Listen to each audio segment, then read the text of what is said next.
Welcome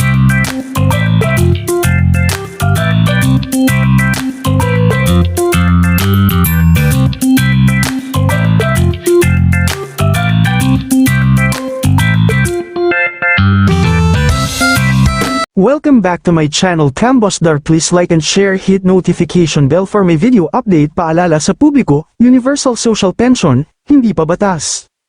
Marami ang nagtatanong at umaasa, ngunit mahalagang linawin, ang Universal Social Pension ay hindi pa opisyal na batas sa ngayon. Isa pa lamang itong panukalang batas na kailangan pang dumaan sa mahalagang proseso bago tuluyang maipatupad, kabilang ang pag-aproba sa House of Representatives at Senado, paglalaan ng pondo mula sa pambansang budget, at ang pirma ng Pangulo upang maging ganap na batas.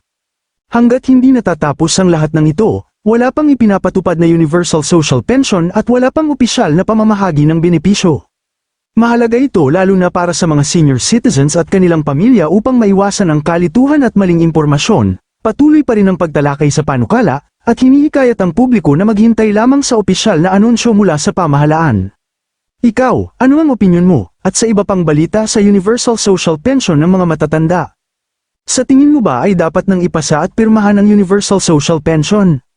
I-comment at i-share ang post na ito para mas marami ang maging aware. Oo, kailangan talaga ng pirma ng Pangulo, PBBM, at iba pang proseso para maging batas at magkaroon ng pondo ang Universal Social Pension. Sa ngayon hindi pa ito batas at hindi pa umiiral bilang programang may pondo. Narito ang malinaw na paliwanag.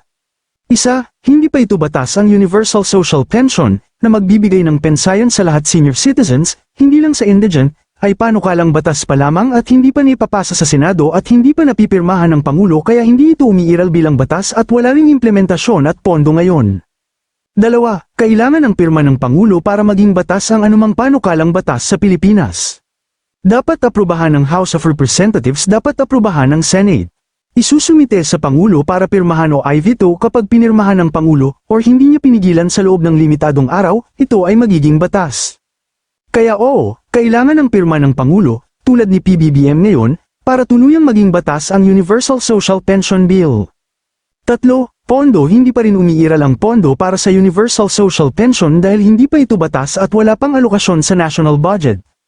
Kapag naging batas na ito, saka pa lamang maglalaan ng budget ng gobyerno ng pondo sa pamamagitan ng annual appropriation sa General Appropriations Act, National Budget. Yan ang legal na pinanggagalingan ng pera para sa mga benepisyo at implementasyon kasalukuyang social pension program. Sa ngayon, ang umiiral na batas, Republic Act No. 11,916, ay nagbibigay lamang ng pensayon sa indigent senior citizens at hindi ito universal sa lahat. Ang Universal Social Pension ay panukalang batas pa lamang ngayon at hindi pa umiiral bilang batas. Kailangan itong aprubahan ng Senado at House, at pirmahan ng Pangulo para maging batas. Kapag naging batas na, saka magkakaroon ng formal na pondo sa budget para dito. At sana naibigan nyo aking video. Please subscribe, like and share, hit notification bell for my new video update. Thank you.